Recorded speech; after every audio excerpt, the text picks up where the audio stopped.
안녕하십니까. 공매 아재입니다. 공매 투자 잘 하고 계십니까? 재미가 붙죠. 저도 그랬습니다.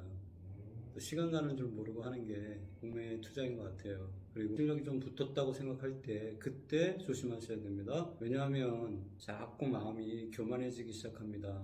아, 이거 별거 아니구나. 해보니까 괜찮네? 권리 분석 이렇게 하는 게 맞네? 물론 그게 맞는데 놓치는 경우가 생길 수가 있습니다. 그렇게 되지 않기 위해서는 조금 더 부단한 노력이 필요하고 체크리스트 같은 걸 만들어서 실수가 생기지 않도록 보완하시는 게 무엇보다 중요합니다.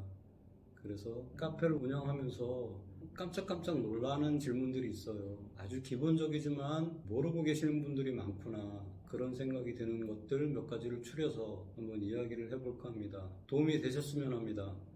네, 시작해 볼게요. 첫 번째, 압류상 공매 물건을 볼 때 승기상 증명서상의 내용들을 보여주죠. 압류라는 표현이 되어 있으면 쉽게 무슨 얘기인지 알 수 있는데 위임기간이라는 표시가 되어 있어요. 위임기간이 날짜가 제일 느리거나 아니면 중간에 있거나 이런 경우에는 기준권리가 가압류 건저당이니까 뒤에 위임기간이 있던 다 말소되겠구나 라고 쉽게 생각하고 지나갈 수 있는데 가끔은 이 위임기간이 가장 빠른 권리일 때가 있어요. 그러면 이제 당황스러운 거죠. 가장 빠르네? 기준권리가 되나 안 되나? 고민스러울 수 있죠. 저는 그런 생각은 못 해봤는데 고민이 되시는 분이 있나 봐요. 질문을 올리셨더라고요. 그래서 이것도 설명드려야 되겠다. 기초적인 거 가지고 고민하시는 분들이 있을 수 있겠다. 그런 생각이 들어요. 이런 경우에 위임기간이란 표현은 뭐냐면 압류를 한 기간 중에서 공매를 위임한 기관이 어딘지 표시하고 싶은 거예요. 킴코에서.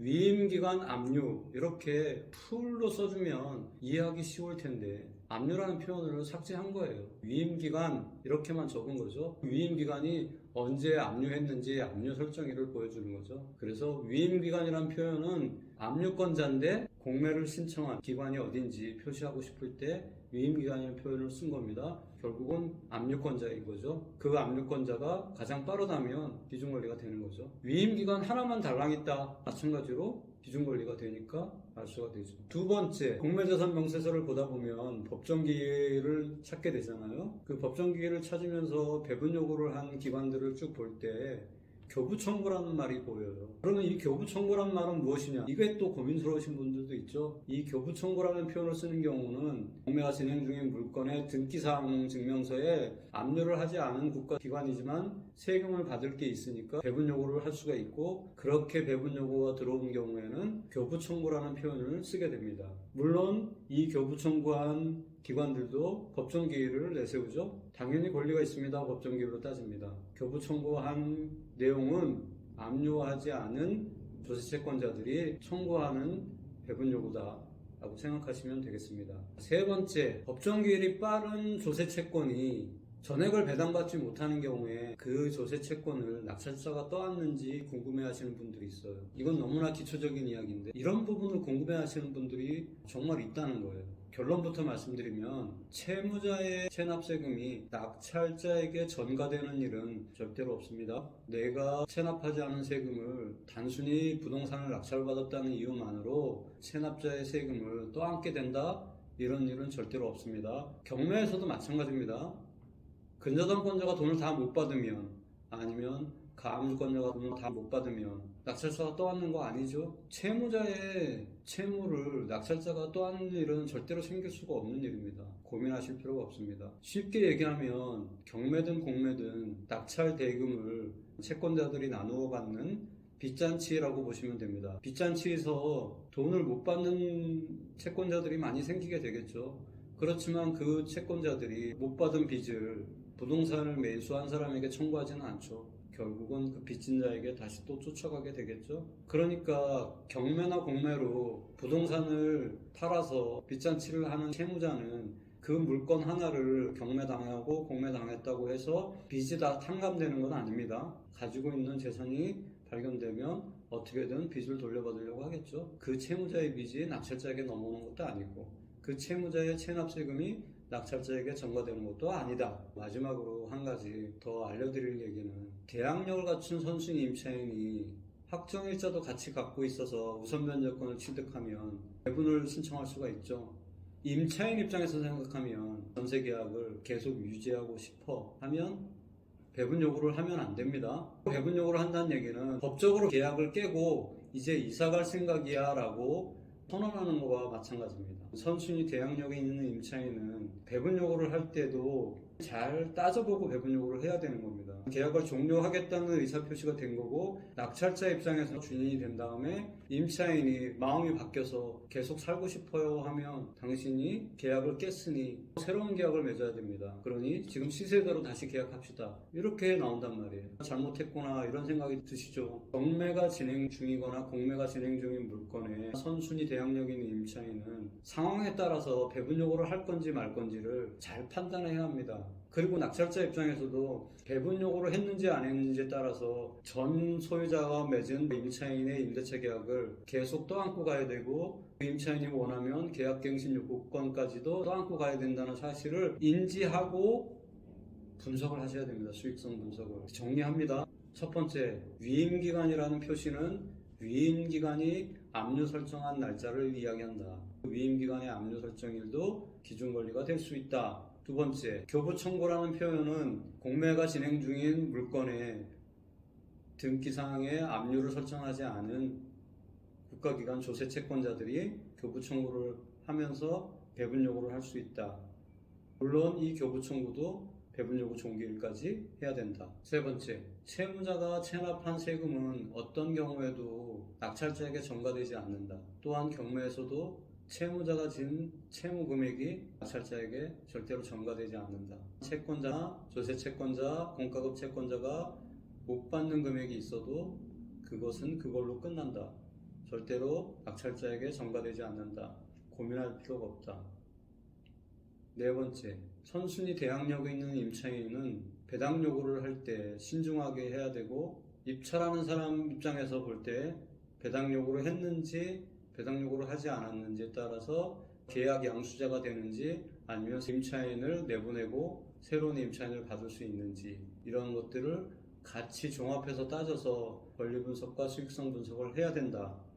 임차인 입장에서도 지금 한참 가격이 올라가 있는 상태인데 현재 임대차 계약을 그대로 유지하고 싶다면 배당 요구를 하지 않는 게 훨씬 더 유리하다. 그래야만 낙찰자인 집주인에게 기존의 계약을 계속 주장할 수 있고 그 계약이 종료되는 날짜에 계약갱신 요구권을 사용할 수도 있다. 법적인 권리가 완전히 달라집니다. 괜히 배당 요구 해보자 하는 마음으로 덜컥 배당 요구해서 배당을 받아서 좋긴 한데 옮겨가야 됩니다. 집을. 그러면 현재 가격이 1년 전에 임대차 계약했던 금액에 몇 천이 올라가 있을 수 있는 상황이 되죠. 주변으로 옮겨가려면 몇 천을 더 내야 되잖아요. 그렇지 않고서는 지역을 바꿔서 더 먼 곳으로 가야 되는 상황이 벌어질 수도 있죠. 배당 요구하는 것이 좋은지 안 좋은지 반드시 따져보시기 바랍니다. 다음번에는 질문이 많은 것들 중에서 간추려서 많은 분들에게 도움이 될 수 있는 내용으로 찾아뵙도록 하겠습니다. 감사합니다. 반갑습니다. 공매야수입니다. 오늘은 이건 모르면 공린이다 2탄을 준비해봤습니다. 오늘 준비한 내용은 5가지입니다. 첫 번째, 체납자라는 용어가 있는데 이 용어에 대해서 궁금해하시는 분들이 많아요. 세금 납부를 계속 미루고 있는 사람, 채권자들이 강제 집행하는 게 경매라고 보면 세금을 납부하지 않는 체납자의 재산을 압류해서 국가기관이 강제 집행하는 경우 압류재산 공매라고 하죠. 체납자 그러면 우리가 흔히 얘기하는 채무자랑 동등시해도 될 것 같아요. 공매에서는 채무자라는 표현을 쓰기보다는 더 정확하게 체납자라는 표현을 쓰게 되는 거죠. 결국은 아파트가 공매되거나 토지가 공매되거나 빌라가 공매되거나 체납자의 재산이 공매되는 경우에 체납자라는 표현이 적혀 있으면 소유자구나 라고 생각하시면 됩니다. 두 번째 용어, 제3취득자라는 용어를 질문을 많이 하십니다. 제3취득자라는 용어는 법률적인 용어인데요. 공매가 진행되기 직전에 제3자에게 소유권이 넘어갔다는 의미가 됩니다. 재산을 압류한 그 압류 등기가 있는데도 불구하고 그걸 떠안고 매입한 매입자를 얘기합니다. 압류 등기가 살아있는데도 불구하고 그 물건을 그대로 떠안으면서 소유한 자이기 때문에 압류 도시채권자의 공매를 통해서 낙찰자가 소유권을 가져가게 되면 소유권을 잃게 된다는 거죠. 제3취득자가 있다고 해서 공매 낙찰로 소유권을 가져오는 게 문제가 있느냐라고 질문하시는데 문제가 없습니다. 그러면 제3취득자는 어떤 행동을 취할 수 있을까요? 결국 본인이 압류를 떠안고 소유권을 가져간 거기 때문에 그걸로 인해서 공매가 진행 중이다. 그러면 애초에 그 금액만큼은 덜 내고 소유권을 취득했기 때문에 온전한 소유권을 취득하려면 갚아버리면 되겠죠. 대의변제를 하면 되겠죠. 그런데 압류 금액이 너무 커서 갚는 것 자체가 불가능하거나 그런 경우에는 공매가 진행된 것을 바라볼 수밖에 없겠죠. 그러면 제3취득자는 아무런 이득이 없느냐? 이득이 있을 수도 있습니다. 왜냐하면 낙찰 대금이 채권자들을 다 만족하고도 남을 경우에는 제3취득자, 소유권자니까 그 소유권자에게 남은 금액이 돌아가겠죠. 제3취득자 있는 물건 문제없이 소유권 가져올 수 있습니다. 세 번째, 처분청이라는 용어입니다. 공매자산 명세서 가장 상단에 처분청이라는 표현이 뜹니다. 지난 편에 제가 말씀드렸던 공매자산 명세서에 나오는 위임기관과 같은 표현이다 라고 이해하시면 될 것 같습니다. 네 번째, 배분 요구 종기일. 권리 위에 잠자는 자는 보호하지 않는다는 법조계에 불문율 같은 말이 있습니다.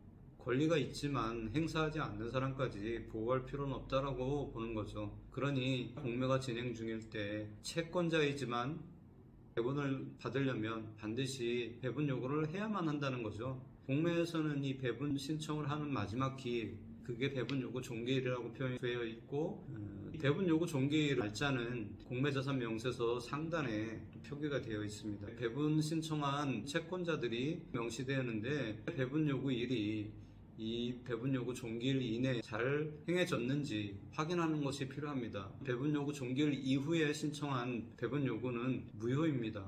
그러니까 배분 요구를 했더라도 배분 요구 종기일을 지나서 배분 요구가 이루어진 경우에는 배분이 되지 않습니다. 다섯 번째, 물건지 지방자치단체라는 표현을 공매자산 명세서에 사용하고 있습니다. 이 물건지 지방자치단체라는 표현은 부동산이 위치하고 있는 지자체, 그 지자체가 배분 요구했을 때 물건지 지방자치단체라는 표현을 써줍니다. 지방자치단체라는 표현도 뒤에 압류가 생략됐다고 이해하시면 됩니다. 물건지 지방자치단체라는 표현은 우리에게 또 시사하는 바가 한 가지 더 있어요. 많은 분들이 궁금해하시는 당해세 있잖아요. 결국 물건지 지방자치단체나 물건지 세무서가 당해세를 부과하게 되어 있거든요. 당해세를 찾을 때 물건지 지방자치단체 압류를 찾는 게 빠를 수도 있어요. 물론 국세 쪽에서도 당해세가 있을 수 있는데 예를 들면 이런 거죠. 마포구에 있는 아파트에 당해세를 부과할 수 있는 세무당국이 있다면 지방세는 마포구청일 거고요. 국세는 마포세무서겠죠. 재산에 직접 부과되는 세금을 당해세라고 하죠. 그렇다면 마포구에 있는 아파트에 제주세무서라든가 제주시청이 배분 요구를 신청했다면 당해세일 확률은 없는 거죠. 마포구에 사는 체납자 개인에게 부과했을 거예요. 전국에 있는 어느 지자체든지 어느 세무서든지 개인에게는 부과할 수 있어요, 세금을. 그렇지만 마포구에 있는 아파트의 세금을 직접 부과할 수 있는 것은 마포구청과 마포세무서밖에 없다는 거죠. 그래서 물건지 지방자치단체라는 표현이 있으면 그 뒤에는 위임기관과 동일하게 압류라는 글자가 생략되어 있다고 생각하시면 되고, 이 압류권자가 물건지 지방자치단체라면 재산세의 당해세 확률이 꽤 있다. 그런 경우에는 꼭 통화해서 당해세인지 확인할 필요가 있죠. 이해하셨나요? 생각보다 어렵지 않은 용어들인데 이런 용어들이 한두 군데 끼어 있으면 갑자기 불편해지고 또 무섭고 겁이 나죠. 그리고 공매자산 명세서에 마포구청 배분요구 채권액 얼마 표시해놓고 물건지 지방자치단체에서 또 금액을 표기해놨어요. 사실은 같은 곳인데 그렇게 이중으로 표기를 하는 경우가 있죠. 이런 경우에 또 많은 혼란을 주고 초보자분들이 어려움을 겪게 되는데 힘들어 하시지 마시고 이것도 압류권자구나, 친절하게 당해세일 확률이 있는 압류권자를 물건지 지방자치단체라는 표현으로 알려주고 있구나 라고 생각하시면 됩니다. 이제 마무리 지면서 정리를 해볼게요. 첫 번째, 체납자. 체납자는 진행 중인 공매 대상 물건의 소유자다. 두 번째, 제3취득자. 제3취득자는 대상 물건의 압류를 떠안고 매입한 사람. 이 사람은 결국 공매 낙찰로 인해서 소유권을 잃게 되는 사람이다. 그러면 이 사람이 소유권을 잃지 않으려면 낙찰이 되기 전에, 낙찰이 되었더라도 매각 허가 결정이 월요일날 나잖아요. 그때까지 대의 변제를 하면 공매를 멈출 수가 있습니다. 그리고 온전하게 소유권을 취득할 수 있겠죠. 그런 경우에는 만약에 입찰을 했다 그러면 입찰 보증금은 안전하게 돌려받게 되죠. 세 번째, 처분청. 처분청은 위임기관과 동일한 용어다. 공매를 신청한 기관, 위임기관, 다른 말로 처분청이라고 합니다. 네 번째, 배분요구 종기일. 근저당권자, 저당권자, 압류권자, 가압류권자, 담보가등기권자.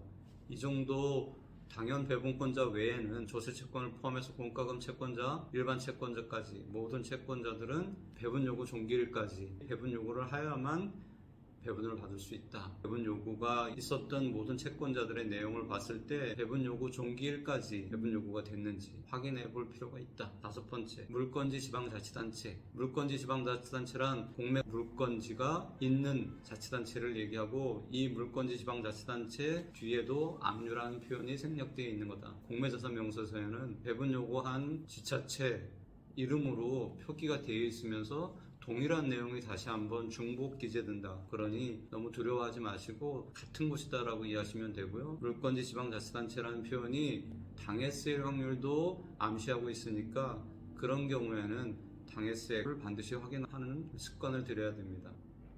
제가 운영하고 있는 공매화재 아카데미 카페에서 기초적인 내용들에 대해서 잘 정리해놓고 많은 분들이 질문한 거에 대해서 제가 댓글을 달아놓은 부분들이 있으니까 오셔서 확인하시고 계속 반복해서 공부하시면 어려움을 겪지 않으실 거라고 봅니다. 어이없게 이런 것들에 발목을 잡히시는 분들이 많다라는 생각이 들어서 이것들을 다 해소해드리지 않으면 발전이 너무 더딜 것 같아서 제가 아주 쉬운 얘기지만 굳이 영상을 찍어서 알려드립니다. 고민하지 마시고 이 영상을 통해서 해결하시고 쉽게 권리 분석에 흥미를 붙여보시기 바랍니다. 좋아요, 구독, 알림 설정 해주시면 제가 더 좋은 컨텐츠로 찾아뵙도록 하겠습니다. 당연 배분 요구권자는 따로 말씀 안 드렸는데 당해세랑 오늘 또 한꺼번에 다 말씀드렸으니까 한 번에 이해가 안 되시면 또 듣고 하셔서 반복 들으시면 다 이해가 되실 거고요. 이전의 영상까지 같이 들으시면 아주 기본적인 용어들은 다 정리되실 거라고 봅니다. 감사합니다. 안녕하십니까, 공매화재입니다. 오늘은 가압류와 압류에 대해서 말씀을 드리도록 하겠습니다. 시리즈로 할 거니까 구독, 좋아요, 알림 설정 해주시면 연속으로 보실 수 있을 것 같아요. 먼저 사전적인 내용을 말씀드리고 쉽게 풀어서 말씀드릴게요. 금전 채권이나 금전으로 환산할 수 있는 채권에 대하여 장래에 실시할 강제 집행이 불능이 되거나 현저히 곤란하게 될 염려가 있는 경우에 미리 채무자의 현재의 재산을 압류하여 확보함으로써 강제 집행을 보존함을 목적으로 하는 명령. 여기서 핵심은 금전 채권이라는 얘기입니다. 금전 채권이거나 금전으로 환산할 수 있는 채권인 경우에는 가압류를 이용하고 금전 채권이 아닌 청구권일 경우에는 가처분을 이용한다. 이렇게 이해하시면 될 것 같습니다. 초보자들을 위한 이야기니까 우리 현실 생활에서 어떻게 적용되는지 그리고 공매나 경매에서 어떻게 바라봐야 되는지에 대한 부분들을 쉽게 설명을 해볼까 합니다. 본안 소송을 앞에 두는 분이 재산의 변동을 막기 위해서 임시적으로 하는 압류라고 생각하시면 됩니다. 가압류를 한다는 얘기는 채무자의 재산을 처분하기를 원하는 상황인 거죠. 그런데 돈을 빌려간 사람의 재산을 개인이 함부로 처분할 수는 없죠. 그렇기 때문에 국가기관인 법원에 소송을 통해서 승소 판결을 받고 그 판결문을 가지고 채무자의 재산을 경매에 넣거나 하는 일을 강제집행이라고 하죠. 이렇게 강제경매를 전제로 두고 소송을 하게 된단 말이에요. 소송을 할 때 승소하는 거는 그리 어렵진 않겠죠. 왜냐면 증빙서류가 다 있고 상대방은 채무를 변제하지 않고 있기 때문에 그동안에 있었던 일들을 설명하면 승소 판결을 받는 데는 어려움이 없을 거예요. 그런데 이 승소 판결을 받을 때까지 걸리는 시간, 2개월이면 2개월, 3개월, 3개월 시간이 흘러가잖아요. 이 흘러가는 시간 동안에 채무자가 재산을 빼돌릴 수가 있죠. 부인에게 증여를 해버린다든가 자녀들에게 상속을 해버린다든가 은행에다 저당을 잡히고 큰 돈을 빌린다든가 이럴 수 있잖아요. 승소 판결을 받는 거는 거의 확정적인데 시간이 필요하단 말이에요. 이 기간 동안에 그 재산이 채무자 앞으로 그대로 있기를 원하죠. 이럴 때 임시적으로 사용하는 압류가 가압류예요. 등기부등본을 등기사항증명서라고 바꿔서 말하고 있습니다. 그런데 아직도 혼용해서 쓰고 있긴 하죠. 저는 등기사항증명서라는 말을 쓰도록 하겠습니다. 등기사항증명서를 볼 때 가압류, 가처분을 만나게 되잖아요. 여기서 가압류는 금전 채권을 가진 사람이 소송을 통해서 이 금전 채권을 확보하려고 하는 상황이구나, 그렇게 이해하시면 됩니다. 가압류권자가 소송을 통해서 승소 판결을 받으면 압류권자로 바뀔 수도 있지만 현실적으로는 압류권자로 바뀌지 않고 바로 강제 집행을 하게 되죠. 그게 강제경매예요. 연결고리가 연결될 거예요. 강제경매가 뭔지 공부하셨던 분들, 돈 받을 게 있는 사람이 민사법정에서 소송을 통해서 판결문을 받고 그 판결문을 가지고 집행을 하면 그게 강제집행이고 그게 곧 강제경매다, 이렇게 공부하셨을 건데 그 이전에 가압류가 있었다는 거예요. 왜? 판결문 받기 전에 재산 빼돌리지 못하도록 묶어둔 거죠. 그러면 이 가압류권자는 강제집행을 해서 돈을 돌려받게 되는데 가압류권자가 여러 명일 수 있잖아요.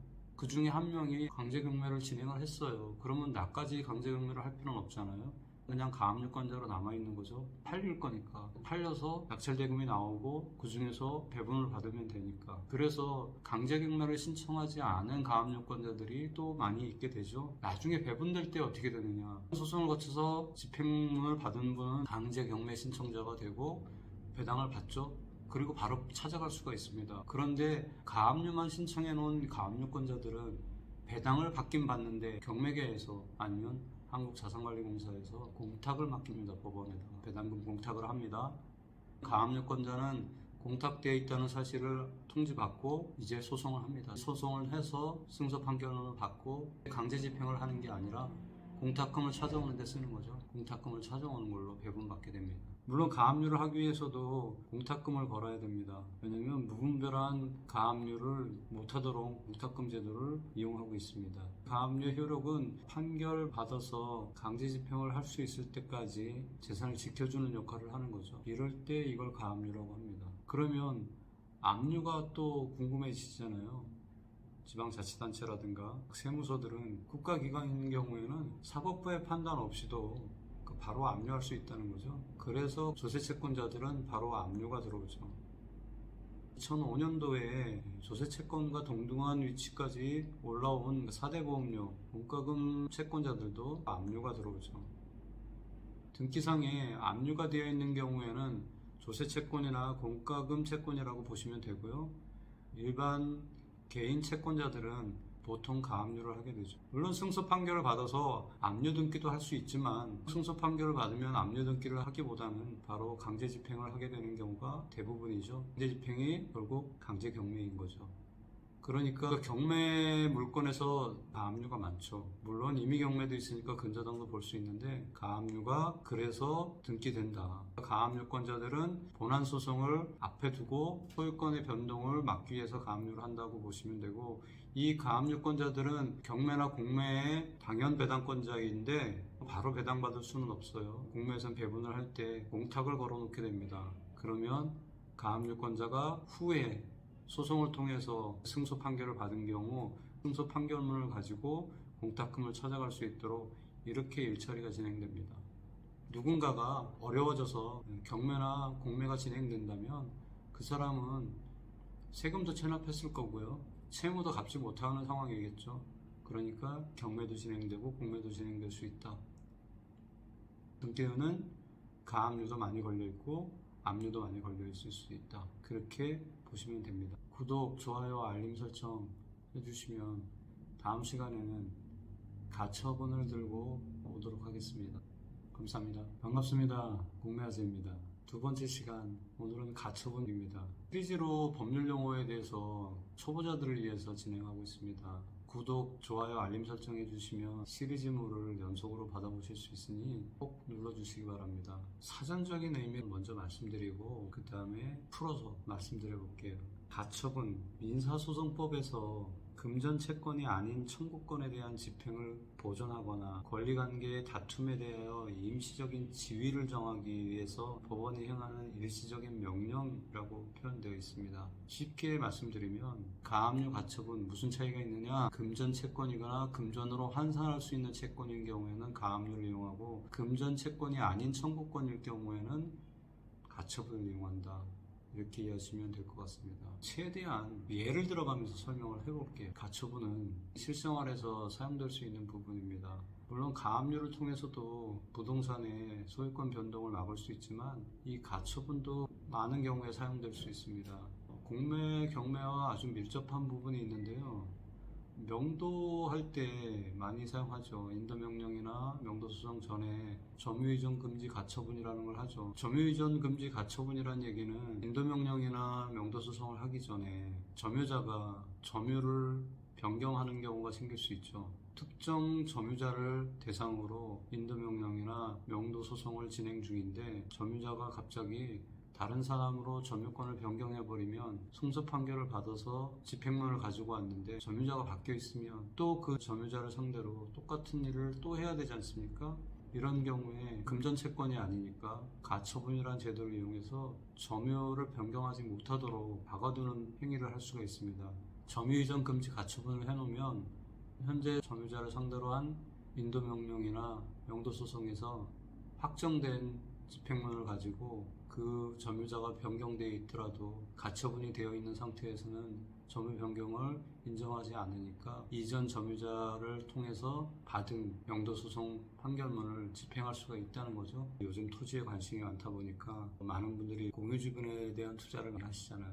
공유지분을 환가하려고 할 때 또 이 가처분이 필요하죠. 어떤 경우냐면 내용증명을 보내서 내 지분을 사라. 또 내용증명을 보내서 당신 지분을 내가 살게. 또 보내서 분할을 위한 협의를 하자. 이렇게 내용증명을 두세 차례 보내고 그 다음에 공유물 분할 청구 소송을 하게 되죠. 이때 공유물 분할 청구 소송을 하기 전에 부동산 처분금지 가처분을 하고 하는 게 훨씬 안정적이죠. 공유물 분할 청구 소송을 하는데 공유자가 바뀌면 이 소송을 또 다시 해야 되는 상황이 벌어질 수가 있어요. 그래서 공유물 분할 청구 소송을 하기 전에 아주 비협조적이거나 아니면 독자적으로 뭔가를 하려고 하는 사람이 있다고 판단이 되면 그런 판단이 없더라도 소송을 하기 전에 부동산 처분금지 가처분을 해놓고 소송을 진행하시는 게 훨씬 더 안정적이라는 것을 말씀드리겠습니다. 이럴 때 또 가처분을 이용하죠. 이것도 금전적인 채권이 아닌 거죠. 단지 부동산을 처분하지 못하도록 미리 막아두고 싶은 청구적인 부분이 있는 거죠. 공유물 분할 청구 소송을 진행 중이라는 것을 확인할 수 있는 서류를 첨부한다면 부동산 처분금지 가처분을 할 수가 있다는 거죠. 이 공유물 분할 청구 소송이 진행되는 도중에 공유자 중에 누군가 한 명이 소유권을 매매하는 일이 생기지 않도록 막아줄 수 있죠. 안정적으로 공유물 분할 청구 소송을 통해서 판결문을 받고 형식적 경매를 통해서 공유물을 매각한 뒤에 현금으로 분할할 수 있는 길이 열리게 되겠죠. 부동산 처분금지 가처분도 굉장히 중요합니다. 가처분권자는 분할소송을 3년 이내에 해야만 합니다. 분할소송을 하지 않으면 상대방이 이 가처분을 말소 신청을 할 수가 있어요. 3년이 지나면 자연 말소되는 건 아니에요. 그렇지만 3년이 지난 다음에 상대방이 분할소송이 진행되지 않았다는 것을 이유로 가처분 말소 촉탁을 하면 말소는 가능합니다. 그렇지만 그걸 또 모르는 경우도 있죠. 법률적으로 보면 3년 이내에 분할소송을 해야 되지만 현실적으로 보면 더 여유를 갖고 해도 상관없는 경우가 많이 있습니다. 그렇지만 상대방이 법률에 능통한 사람이거나 여러 사람의 자문을 받는 경우라면 3년 이내에 분할소송을 하지 않으면 이 가처분도 말소될 수 있다는 사실을 알고 계셔야 합니다. 그래서 공유물 분할 청구 소송을 한다거나 아니면 명도소송을 하기 위해서 점유이전 금지 가처분을 하거나 부동산 처분 금지 가처분을 할 때 3년 이내에 분할소송을 해야만 안전하구나 하는 부분도 겸해서 알고 계시면 좋을 것 같습니다. 오늘은 가처분에 대해서 알아봤습니다. 사전적인 이야기도 말씀드렸지만 공매 경매를 하는 사람들 입장에서 이 가처분을 언제 만나게 되고 어떤 때 활용할 수 있는지에 대한 부분들을 설명드렸으니까 이제 가처분이 나오는 경우에 두려워하지 마시고 접근하시면 될 것 같습니다. 정리하면 금전 채권이 아닌 경우에 청구권을 사용해서 부동산의 처분을 막거나 점유를 변경하는 것을 막을 때 사용하는 가처분이 있다. 점유이전 금지 가처분, 부동산 처분 금지 가처분, 자주 쓰이는 가처분 중에 일종입니다. 이전 시간엔 가압류에 대해서 말씀드렸고요. 이번 시간에는 가처분에 대해서 말씀드렸고요. 다음 시간에는 가등기에 대한 부분을 말씀드린다고 미리 말씀드립니다. 구독, 좋아요, 알림 설정 해주시면 시리즈로 기초적인 법률 용어를 다 마스터하실 수 있습니다.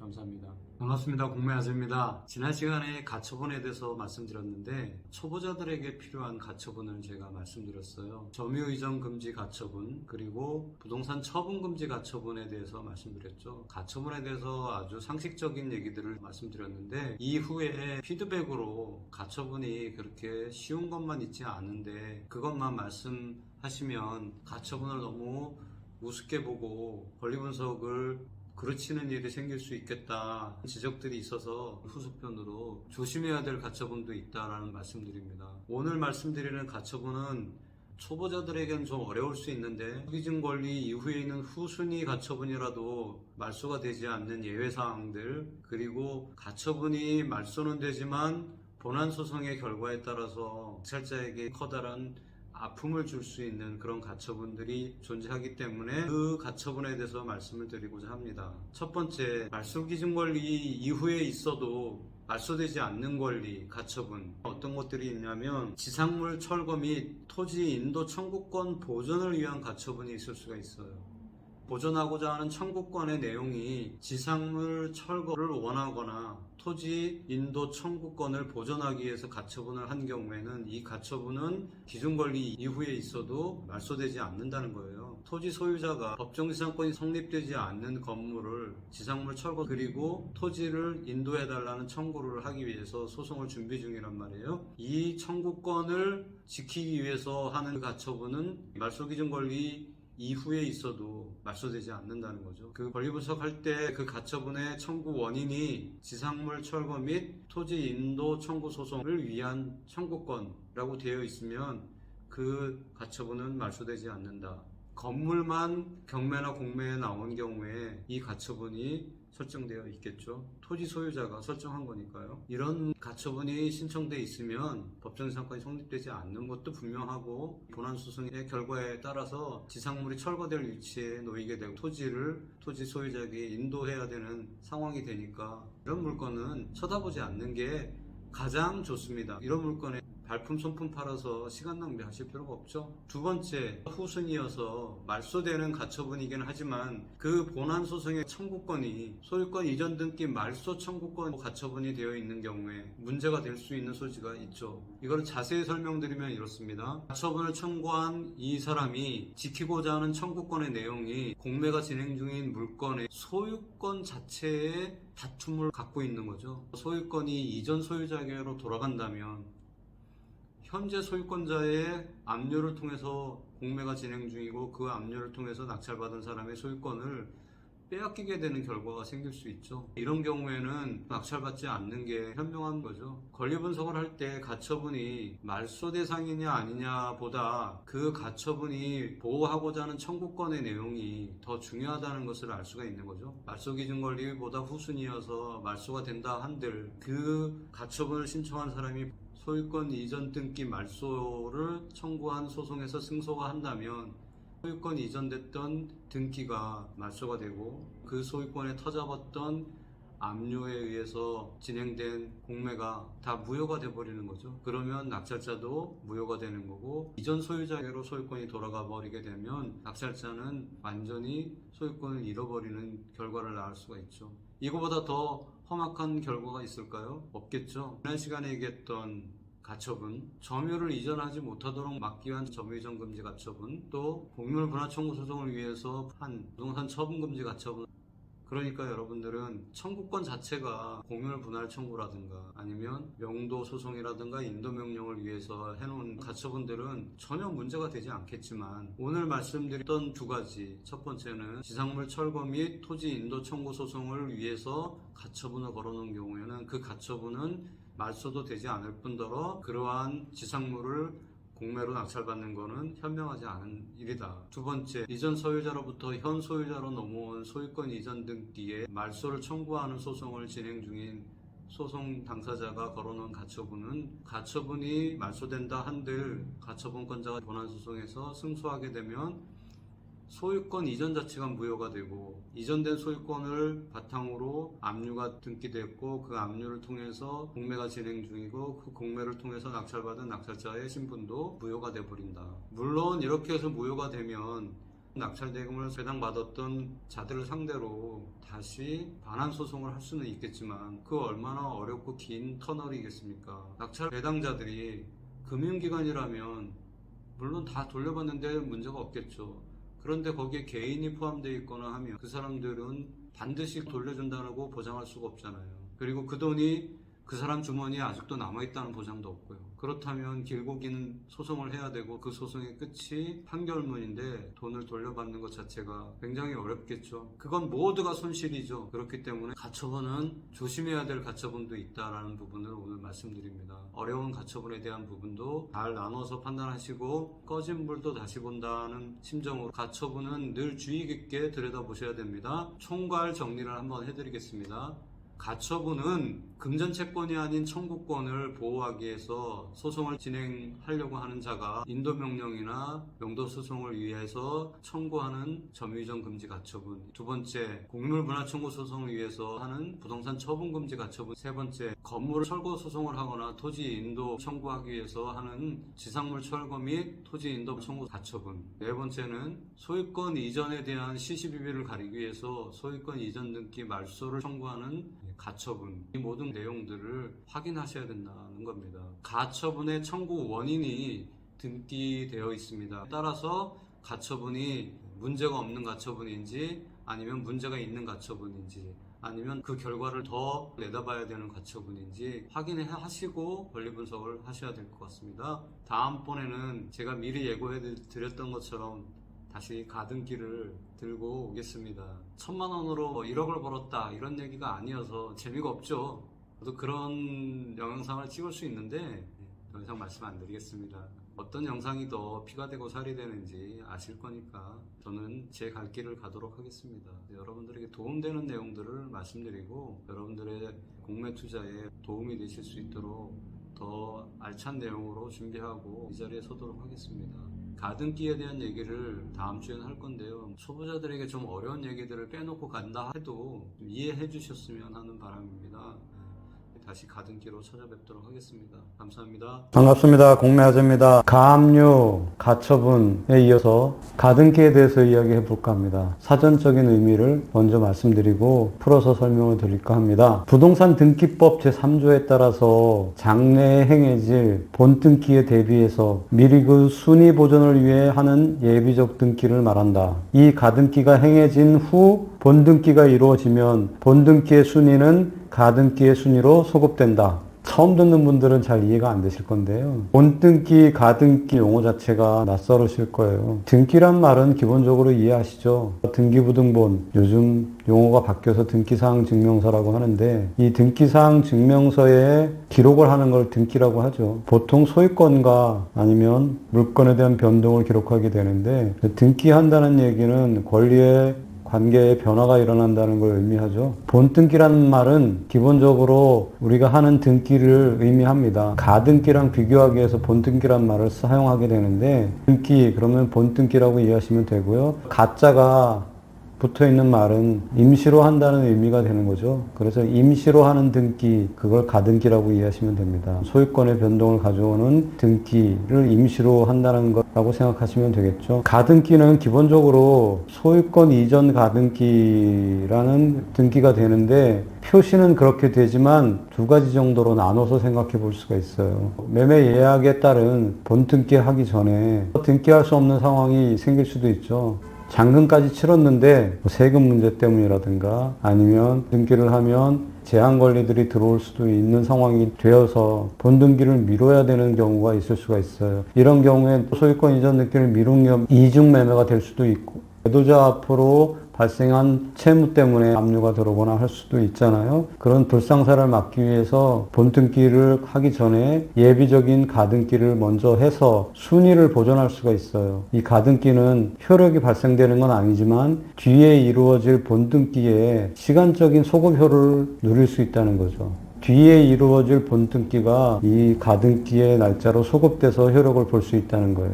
그 사이에 가등기를 한 이후에 어떤 권리들이 들어온다고 해도 나중에 본등기를 한다면 이 본등기의 효력이 가등기의 한 날로 소급되니까 그 뒤에 들어온 권리들이 다 무효가 될 수가 있는 거죠. 그러니까 안전하게 소유권을 지킬 수가 있게 됩니다. 이러한 이유로 가등기를 하는 경우가 생깁니다. 그런데 똑같은 외양을 하고 있음에도 불구하고 담보로 설정되는 경우도 비일비재하게 일어나고 있죠. 그래서 사실 어려운 거예요. 소유권 이전 청구권 가등기라 되어 있지만 저당권과 같은 효력을 발생시키기 위해서 가등기 설정하는 경우도 흔하게 있다는 겁니다. 어떻게 구분할 수 있느냐라고 질문하신다면 경매에서는 가등기가 있는 경우에 경매계에서 이 가등기가 담보 가등기인지 소유권 이전에 대한 가등기인지를 최고를 합니다. 최고를 한다는 것은 묻는다는 얘기죠. 밝혀라 이거죠. 담보권 실행을 위한 가등기라고 밝히면 담보 가등기가 되는 거고 소유권 이전을 위한 가등기였다라고 하면 소유권 이전에 대한 가등기로 분류가 되는 거죠. 실질적으로 담보를 목적으로 가등기인 경우에는 법률도 존재합니다. 가등기 담보 등에 관한 법률이 있어요. 그래서 이 법률에 따라서 가등기를 처리하게 되어 있죠. 실제로 이렇게 담보를 위한 가등기라고 밝혀지면 이 가등기는 기준권리도 되고 또 기준권리 이하에 있다면 당연 말소가 되는 권리겠죠. 공매 실무에서 가등기가 가장 빠른 경우에는 잘 짚어보셔야 됩니다. 가장 빠른 가등기가 담보를 위한 가등기라면 말소 기준권리가 되죠. 그러니까 문제가 없어요. 그런데 소유권 이전을 위한 가등기다. 그러면 말소기준 권리가 아니고 인수의 대상이 되는 권리가 되죠. 이런 경우에는 특히나 주의해야 됩니다. 뒤에 본등기가 이루어지면 가등기를 했던 자에게 소유권이 넘어가게 되죠. 그러면 이 가등기 이후에 본등기를 하면서 소급표가 있어서 가등기를 설정했던 날짜로 소유권 이전이 변동이 되니까 낙찰자가 소유권을 가져왔더라도 후에 소유권을 가져온 자가 되죠. 그렇게 되니까 이후에 소유권을 가졌던 사람의 제한 권리로 인해서 경매가 진행된 거라면 그 자체가 다 무효가 되겠죠. 그리고 이 가등기권자에게 소유권이 넘어가게 되는 거죠. 소유권을 빼앗길 수도 있는 상황이 벌어질 수가 있으니까 가등기가 가장 빠른 등기로 있다. 그러면 반드시 담보 가등기인지 소유권 이전 가등기인지에 대한 부분들을 정확히 따져봐야 되겠죠. 공매에 있어서도 마찬가지입니다. 가등기가 가장 선순위에 있는 경우에는 한국자산관리공사에 전화해서 이 가등기가 담보 가등기인지 소유권 이전 가등기인지 확인을 해야죠. 경매에서는 미리 채고를 해서 담보 가등기인지 소유권 이전 가등기인지에 대한 부분들이 정리가 되어 있어요. 바로 확인하실 수가 있으니 큰 문제가 없죠. 다시 한번 정리합니다. 등기사항 증명서에 소유권 이전 청구권 가등기가 되어 있어요. 외양은 똑같죠. 그렇지만 그 실질적인 내용을 꼭 다시 확인해야 된다는 거죠. 원래 목적이었던 소유권 이전을 위한 가등기 그 자체일 수도 있지만 담보를 위한 가등기일 수도 있다는 얘기예요. 실무적으로 돈을 빌려주고서 근저당을 설정할 수도 있지만 이렇게 가등기를 설정해서 소유권을 가져오겠다는 조건으로 담보 소유권 가등기를 설정해 둘 경우가 있어요. 돈을 갚지 않으면 차액만 지불하고 소유권을 가져오게 되는 거죠. 실무적으로는 나쁘지 않은 담보 실행권이에요. 돈을 빌려준 사람 입장에서는 근저당권자보다도 더 유리하겠죠. 왜냐면 가등기, 담보 등에 관한 법률이 존재하고 그 법률에 의거해서 차액만 지불하고 소유권을 가져올 수도 있어요. 그 내용들은 더 많이 공부를 하셔야 되는데 근저당권 담보보다는 훨씬 더 채권자에게 유리할 수 있는 담보권이죠. 경매에서는 가등기가 설정되어 있으면 경매 계장이 가등기가 소유권을 위한 가등기인지 담보를 위한 가등기인지 밝히라고 요구를 합니다. 그래서 채권자가 밝히게 되겠죠. 그 내용을 경매에 실어 놓게 됩니다. 담보 가등기다, 소유권 이전 가등기다 결정이 되어 있어요. 공매에서는 전화해서 확인해 볼 수 있어요. 확인하고 입찰을 결정해야 된다. 생각보다 어렵지 않죠. 담보 가등기라고 판정이 되면 말소 기준 권리가 되니까 쉽게 해결을 할 수가 있어요. 소유권 이전 가등기가 선순위에 있다. 그러면 그런 물건들은 지나가시면 되고요. 간단하게 생각하시면 됩니다. 다음번에는 공유자 우선 매수 청구권에 대해서 정리를 한번 해보려고 합니다. 감사합니다. 반갑습니다. 공매아재입니다. 오늘은 공유자 우선 매수 신청에 대해서 말씀드릴까 합니다. 좋아요, 구독, 알림 설정 해주시면 큰 도움이 되겠습니다. 공유자 우선 매수 신청은 공매에서나 경매에서나 각각 적용되고 있습니다. 경매에서는 공유자 우선 매수 신청을 어떻게 하는지, 공매에서는 또 어떻게 진행되는지 그걸 분류해서 말씀드려 볼까 합니다. 경매에서는 첫 번째, 경매 입찰 기일 이전에 공유자 우선 매수 신청을 하는 방법이 있습니다. 두 번째, 경매 입찰 기일을 날 참석해서 입찰가를 적지 않은 입찰표를 제출하는 방법이 있습니다. 세 번째, 경매 입찰기일에 참석해서 최고가 낙찰자가 호명되는 순간 공유자 우선 매수 신청하겠습니다 라고 구두로 신청하는 방법이 있습니다. 이 세 가지 방법을 사용하는데 구두로 신청하는 이 방법만 알고 계신 분들이 많습니다. 그런데 실무에서는 첫 번째, 두 번째 방법도 많이 활용되고 있다는 사실을 말씀드리겠습니다. 첫 번째, 두 번째 방법은 언제 활용되느냐? 보통 경매계에서 공유자 우선 매수 신청을 한 번만 쓸 수 있도록 허락을 하죠. 이 한 번 사용하는 것 때문에 매번 입찰 기일에 공유자도 참석을 해야 되는 번거로움이 발생을 하죠. 공유자 입장에서는 경매가 진행되고 있는 이 공유 지분을 놓치고 싶지 않은데 매번 입찰 기일에 쫓아다니는 것 자체가 부담스러울 수 있잖아요. 그러면 아예 이 금액 정도라면 그냥 낙찰 받겠다 그런 생각을 할 수도 있죠. 그런 경우에는 경매 입찰 기일 전에 아예 공유자 우선 매수 신청을 서류로 해버립니다. 그렇게 되면 경매계에서는 이 공유자분이 이번 가격에 유찰이 되더라도 그 유찰 가격으로 매수를 할 의향이 있으시구나 라고 판단을 하고 낙찰이 된다면 낙찰가로 아니면 유찰이 되면 유찰가로 공유자 우선 매수를 결정을 합니다. 충분히 그럴 수 있겠죠? 공유자 입장에서는 그 공유 지분을 놓치고 싶지 않은데 바쁜 생계 때문에 늘 입찰 기일에 쫓아다닐 수 없고 그렇다면 이번 기일에 유찰이 되더라도 이 가격으로 지분을 매수하겠다 그런 생각을 할 수가 있잖아요. 그럴 때 활용하는 방법이 첫 번째 방법, 두 번째 방법입니다. 세 번째 방법은 최저가로 사고 싶은 공유자들이 사용하는 방법이죠. 나는 시간 많아. 최저가 낙찰될 때 그때 공유자 우선 매수 신청권을 사용할 거야. 그런 경우에는 세 번째 방법을 활용하기 위해서 입찰기일 참석할 때 이분도 최소한 경매 입찰 보증금은 준비하고 가셔야 합니다. 그날 공유자 우선 매수 신청하겠습니다 했을 때 입찰 보증금이 수중에 없으면 말짱 도루묵입니다. 입찰 보증금은 꼭 챙겨가야 된다는 말씀드립니다. 그러면 공매에서는 어떻게 진행되느냐? 공매에서는 공유자 우선 매수 신청이 공유자 입장에서는 경매보다는 쉽습니다. 공유자 입장에서 쉽다면 우리 입찰자 입장에서는 좋은 부분은 아니죠. 왜냐하면 공유자에게 유리하다면 입찰자에게는 불리한 거죠. 여러분들도 다 아시겠지만 공매는 기일이 압류재산 공매인 경우에는 그 사이에 공휴일이 없다는 전제하에 월요일부터 수요일까지 입찰을 하고 그 다음에 목요일 오전에 낙찰 결정이 나죠. 그때부터 금요일 저녁 6시까지 공유자는 공유자 우선 매수 신청을 할 수 있는 시간이 주어집니다.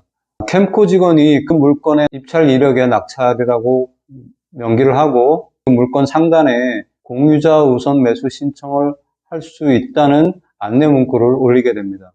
그 다음에 캠코 직원은 공유자에게 전화 통화도 시도합니다. 그래서 이 물건이 지금 이 가격에 낙찰이 되었는데 공유자 우선 매수 신청을 하시겠습니까?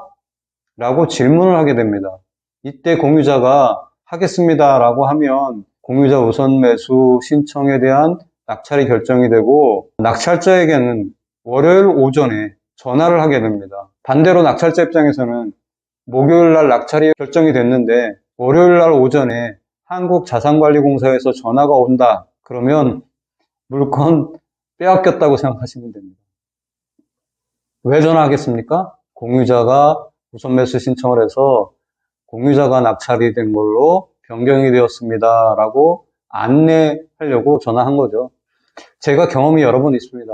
기분 정말 안 좋습니다. 낙찰됐다고 좋아했는데 월요일 아침에 기분 참 그렇습니다. 그래도 경매보다는 아픔이 덜하죠. 경매는 손품 발품 다 팔았는데 빼앗기는 거잖아요. 공매는 온라인으로 입찰한 거잖아요. 그리고 공매는 낙찰자 허가 결정이 나면 곧바로 보증금이 환급됩니다. 보증금을 놀릴 일도 없고 곧바로 대체할 수 있으니까 아픔이 덜하죠. 이것도 경험을 자꾸 해야 됩니다. 그래야 굳은 살이 박이거든요. 마음에도 굳은 살이 좀 생겨야 그러려니 하게 됩니다. 저 같은 경우에는 공유 지분이라도 굉장히 마음에 든다. 그러면 공유자 우선 매수 신청 두려워하지 않고 입찰하는 편입니다. 왜 그러냐면 공유자 우선 매수 신청이 안 될 수도 있거든요. 그렇죠? 그분이 공유자 우선 매수 신청을 그 기간에 어떤 바쁜 일이 생겨가지고 확인을 못하거나 아니면 전화를 못 받거나 할 수 있거든요. 어떠한 일이라도 생길 수 있기 때문에 기회가 온다는 거죠. 기회가 오기 때문에 좋은 물건이라면 굳이 지레 겁먹고 포기할 필요는 없다고 생각합니다. 여러분들도 공매하시면서 좋은 물건이다 라고 판단이 되면 그게 공유 지분이라 하더라도 적극적으로 입찰을 시도하시길 바랍니다. 그러면 좋은 기회가 찾아오고 좋은 물건이 내 물건이 됩니다. 해보면 내 물건이 되는 그런 물건이 있어요. 공유자 우선 매수 신청을 통해서 빼앗길 것 같았지만 내 물건이 될 건 내 물건이 된다. 그런 생각으로 적극적으로 임하시길 바랍니다. 공유자 우선 매수 신청을 받아주지 않는 경매가 하나 있죠. 형식적 경매라는 게 있는데 이 형식적 경매는 공유물 분할 청구 소송을 했을 때 공유물을 물리적으로 분할하지 못하는 경우 판사가 형식적 경매를 통해서 매각을 한 뒤 매각 대금으로 공유자들에게 똑같이 현금으로 분할할 때 그때 활용되는 게 형식적 경매죠. 이런 형식적 경매일 때는 공유자 우선 매수 신청을 받아주질 않습니다. 왜 그러냐면 형식적 경매가 결정이 되기 전에 판사가 화해나 조정을 하는 시간을 갖게 됩니다. 그때 공유자들 모두 모이게 해서 어떻게 분할할지 아니면 누군가 공유자 중에 한 명이 매수하게 하든지 이렇게 조정과 화해를 시킵니다. 그럴 때 협조하지 않았던 그런 공유자들에게 공유자 우선 매수를 허락해준다면 신의칙 원칙에 벗어나겠죠. 그래서 판사의 입장에서는 그런 공유자들에게 공유자 우선 매수 신청을 받아주질 않습니다. 다만 공유자들은 경매에 참여할 수가 있습니다. 좋은 물건이라면 공유자 입장에서도 경매에 참여해서 전체 지분을 노려볼 수 있겠습니다. 오늘 공유자 우선 매수 신청 정리해드렸고요. 방법은 조금씩 차이가 있지만 경매나 공매나 모두 공유자가 공유 지분을 매수할 수 있는 길을 열어준다. 입찰자 입장에서는 약간은 걸림돌이 될 수도 있다. 그렇지만 적극적으로 임해보는 것도 좋겠다. 여기까지 말씀드리겠습니다. 좋아요, 구독, 알림 설정 꼭 부탁드리겠습니다. 더 좋은 콘텐츠로 다시 찾아뵙도록 하겠습니다. 감사합니다. 반갑습니다. 공매아즈입니다. 구독, 좋아요, 알림 설정 해주시면 복이 팍팍 가실 겁니다. 오늘은 차지권에 대해서 얘기하려고 하는데요. 토지를 임대차에서 사용할 수 있는 권리를 차지권이라고 해요. 차지권은 민법 622조에 요건이 정해져 있어요. 그 법적인 요건을 그냥 설명하는 것보다는 법률을 직접 읽어가면서 설명을 드립니다. 제목부터 한번 읽어보겠습니다. 건물 등기 있는 차지권의 대항력 1항 건물의 소유를 목적으로 한 토지 임대차는 이를 등기하지 아니한 경우에도 임차인이 그 지상 건물을 등기한 때에는 제3자에 대하여 임대차의 효력이 생긴다. 2항 건물이 임대차 기간 만료 전에 멸실 또는 후패한 때에는 1항의 효력을 잃는다. 그러면 자세히 설명드려 볼게요. 건물의 소유를 목적으로 한 토지 임대차. 목적이 정해져 있죠. 토지를 임대차 계약을 하는데 목적이 뭐냐? 건물을 소유하는 목적으로 한다는 거예요. 건물이 먼저 지어져 있어도 상관없고요. 임대차를 한 다음에 건물을 지어도 상관없어요.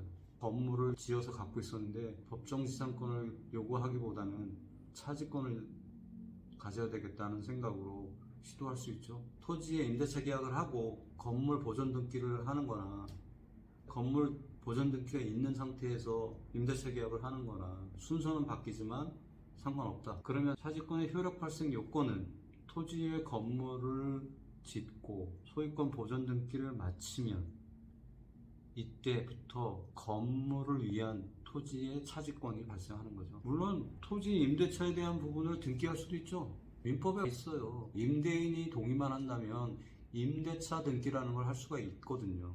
임대인이 협조를 잘 안 해주죠.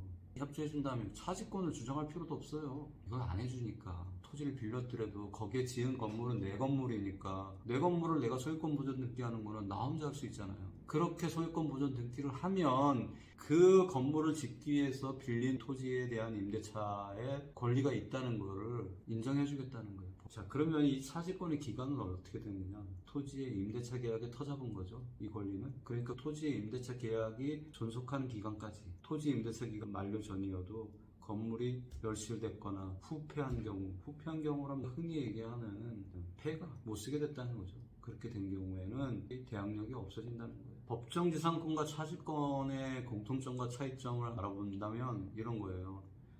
공통점은 결국은 토지를 사용해서 수익을 보는 권리를 갖게 되는 거죠. 두 번째, 지상물 매수 청구권이라는 게 발생을 해요. 법정지상권이든 차지권이든 말기가 와서 임대인이 기간 연장을 거절했다 이렇게 될 때 건물 소유자는 무조건 손해를 보는 게 아니라 지상물을 매수해 주세요 라고 청구할 수 있다는 거예요. 지상물 매수 청구권이라는 단어를 쓰지만 실질적으로는 형성권이에요. 임대인이 갱신에 대한 요구를 거절하는 순간 지상물을 매수해야 되는 의무가 생기는 거예요. 법적으로 생기는 거예요. 거절할 수 없다는 얘기예요. 청구권이라는 거는 청구했을 때 상대방이 안 들어줄 수도 있잖아요. 이름은 청구권이지만 형성권이라 안 들어줄 수가 없어요. 사줘야 됩니다. 그 다음에 법정지상권이나 이 차지권에서는 건물을 소유하기 위해서 아니면 건물을 사용 수익하기 위해서 토지를 사용하는 거잖아요. 그러니까 토지 사용료, 지료를 납부해야 돼요. 법정지상권인 경우에도 지료를 납부해야 되고요. 차지권인 경우에는 당연히 임대차 계약에서 지료에 대한 얘기가 있었겠죠. 그 지료를 납부해야 돼요. 이 지료를 납부하는 것을 연체하거나 하면 권리가 또 사라지죠. 그리고 법정지상권이나 차지권이나 건물을 위한 권리인데 건물이 없어졌다 그러면 권리를 주장할 것도 없겠죠. 건물이 사라지는 순간 권리도 사라진다. 이게 공통점이에요. 차이점은 뭐가 있을까요? 법정지상권은 땅에 대한 임대차 계약이 없죠. 차지권은 땅에 대한 임대차 계약이 존재해야 된다고 했죠. 그 차이점이에요. 그 다음에 등기가 없어도 생기는 게 법정지상권이죠. 그런데 차지권은 건물에 대한 등기가 반드시 있어야 돼. 그래야만 차지권은 발생이 된다. 차이점이죠. 차지권 성립 여부를 따지는 데 필요한 기준을 보면 첫 번째, 토지 임대차 계약이 존재한다는 증빙이 필요하다. 이거는 계약서로 증빙할 수도 있고요. 계약서가 없이 구두를 했다면 일정한 날짜에 일정한 기간 동안에 동일하게 같은 금액을 같은 계좌에 입금했다는 사실. 임대차 계약이 존재했기 때문에 토지 사용료, 한마디로 지료를 일정한 간격을 가지고 납부했다는 증빙이 되는 거죠. 두 번째, 건물 보존 등기가 반드시 있어야 된다고 했죠. 민법 622조 건물을 등기하라고 되어 있잖아요. 건물 보존 등기가 없다면 차지권도 없다는 역으로 해석할 수 있죠. 공매 물건을 보고 있는데 그 물건이 차지권이 있을까 없을까? 법정지상권은 동일인 여부를 따져서 하면 되는데 차지권은 이걸 어떻게 알지? 그 건물이 미등기라든가 무허가 건물이라면 차지권이라는 것 자체가 우스운 거죠. 법에서 건물 보존 등기가 있어야만 제3자에게 효력이 발생한다고 딱 박혀 있으니까 보존 등기가 없는 건물은 차지권을 얘기할 것도 없어요. 무허가 건물을 아니면 미등기 건물에 대해서 차지권을 얘기하시는 분들이 있어요. 아예 법적인 요건을 충족하지 못했기 때문에 차지권 얘기한다는 건 어불성설이고요. 가치조차도 없습니다. 차지권은 없습니다. 그냥 무허가 건물이나 미등기 건물인 경우에. 세 번째, 건물 보존 등기 하기 전에 토지에 물건을 등기하면 후순위를 밀립니다. 법에서 이렇게 하면 제3자에 대해서 효력이 발생한다라고 했으니까 대항력은 생겨요. 생기는데 선순위 물권자의 대항력보다 후순위니까 없는 거나 마찬가지죠.